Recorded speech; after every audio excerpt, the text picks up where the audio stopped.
Welcome to today's explainer. Okay, let's jump right in because we're taking what a lot of people think of as, dry, routine accounting, and we're transforming it into a high-stakes operational journey. We're zeroing in on that absolutely critical period right after a company closes its books. See, most people think the finish line in finance is when the ledgers finally balance and the books are officially closed. But really, you have to ask yourself, okay, the books are closed. Now what? How do those raw numbers actually drive a business forward? How do they literally keep a company alive? Today, we're shifting our focus completely away from the mere act of accounting, and we're looking at the vital business decisions and survival tactics that happen immediately after. Because the truth is, compiling all those numbers, that's just the starting line. Once the financial statements are prepared, the real work is actually just beginning. The whole process turns outward toward the people who actually use these numbers to make monumental, make or break decisions. So, to map out this inside-out journey, we are going to cover 5 steps today. 1. Making sense of variances. 2. Building the KPI narrative. 3. The board reporting package. 4. Managing the external audit. And finally, 5. The going concern assessment. Let's start with step 1, making sense of variances. This is exactly where the finance team puts on their detective hats. They need to uncover the why behind those raw numbers. Why did our results differ from our expectations? Well, a CFO's primary tool for this is the three-way variance framework. They don't just look at a single number in a vacuum. They look at 3 distinct comparisons to spot simple errors versus genuine business events. First, you have actual versus budget. This shows current period departures. Did we beat the plan, making it favorable, or did we fall short? Second is actual versus prior period, so comparing month over month. This one is absolutely crucial for spotting seasonal changes or catching a massive recording error, like if someone just forgot an accrual. And third, actual versus prior year. This shows the year-over-year trajectory of the business, which honestly is usually the most useful comparison for external stakeholders trying to see the big picture. Now, when a variance does happen, it generally falls into a few core triggers. You've got volume variances, meaning maybe you sold way more units than you planned for. You have price variances. Perhaps you had to discount heavily to move inventory. Mix variances happen when a totally different combination of products or customers is in play than what you originally expected. And cost variances, those are simply budget overruns or underruns. But here is a super vital note to remember. The finance team might provide the format, but the business unit or department heads must actually explain their own variances. Finance sets up the control for sure, but operations has to own the results. All right, moving on to step 2, building the KPI narrative. So we're transitioning from that raw detective work into crafting a coherent, actionable story for management. And listen, a CFO's financial commentary isn't just some random brain dump. It follows a very strict, required formula to actually be effective.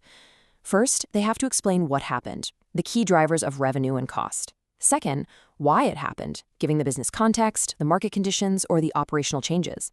And third, what is expected going forward, basically an updated outlook based on current trends. This commentary is literally the most read part of the management reporting package. It has to be factually accurate, and it absolutely cannot be misleadingly optimistic or overly pessimistic. Management needs the cold, hard truth to make decisions. Which brings us to a crucial point. Your internal narrative absolutely must match your external reality. This is a strict rule. Whatever story you are telling external lenders, investors, or prospective buyers has to perfectly align with those internal management reports. If there's a contradiction, you either have to explain exactly why the perspective legitimately differs, or you have to revise it. You cannot have 2 different realities floating around. Let's look at step 3, the board reporting package. We're shifting the narrative further out now to the ultimate decision makers, the board of directors or the ownership group. And what's truly staggering here is the sheer weight of what actually goes into this package. These are the heavy-hitting essentials. You've got your summary financial statements, naturally. You've got the KPI dashboard and that variance commentary we just talked about. You need a bridge analysis, which is often a waterfall chart, showing exactly how you got from the prior period to the current one. You include a full-year updated forecast, the current cash position, covenant compliance status for your lenders, and any key risks or subsequent events. This right here is where all those earlier variances and KPIs are formally laid bare for leadership to scrutinize. But before this massive package actually goes out, there's one final checkpoint. This quote powerfully highlights it. The CFO's review is a control. It is senior management's last line of defense. The CFO really has to step back and ask, do these results actually make sense given our operations? Are there any unexplained judgments hidden in here? The CFO has to catch these things before the board sees them, because once it's out there, it is out there. That brings us to step 4, managing the external audit. Okay, we are now moving completely outside the company walls. At this point, the finance team transforms from internal detectives into external diplomats. And it's critical to understand the difference in engagement types here, especially what actually matters to a lender. On one side, we have a financial statement audit. This is where an auditor actually issues an official opinion on the financials. They provide real assurance. On the other side, you have a compilation. This is where an accountant merely assembles the information, but provides zero assurance. When external stakeholders like banks or investor groups demand your numbers, they are almost always looking for the rigorous assurance of an audit, not just a simple compilation. And to survive that rigorous audit, you have to face the infamous PBC list. PBC stands for Provided by Client List. It is an incredibly operationally intensive schedule of documents, schedules, and reconciliations that auditors require to do their jobs. Managing this list is an absolute beast. You absolutely need a single, highly organized audit coordinator to track every single item on it. Why? Because 24 to 48 hours is the typical, very strict time frame you have to return complete PBC items once they're requested. And here's a massive pro tip from our source material. Never, ever provide incomplete or draft schedules to an auditor. Seriously, don't do it. Why? Because auditors bill by the hour. Every single time they review a draft and have to ask you for a revision, it costs the company real money. Get it right, get it complete, and get it to them in that 48-hour window.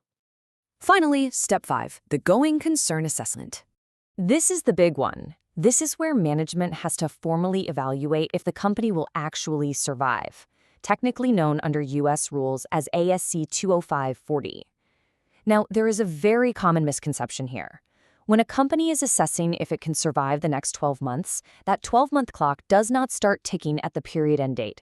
Actually, scratch that. It starts ticking at the financial statement issuance date.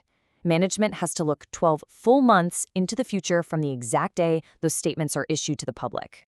So what makes them doubt that survival? Well, these are the severe danger signs, known as substantial doubt triggers. We're talking about reoccurring operating losses, negative working capital, negative cash flows.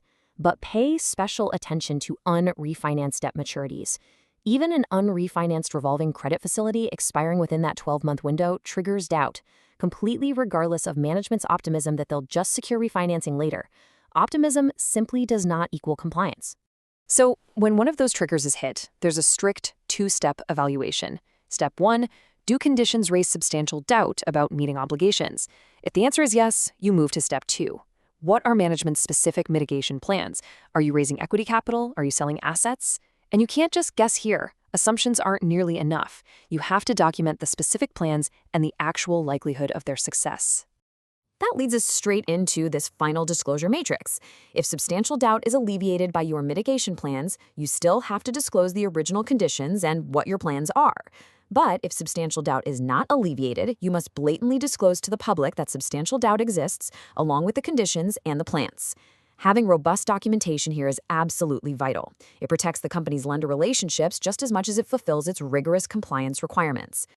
We have taken an incredible journey today. I mean, think about it.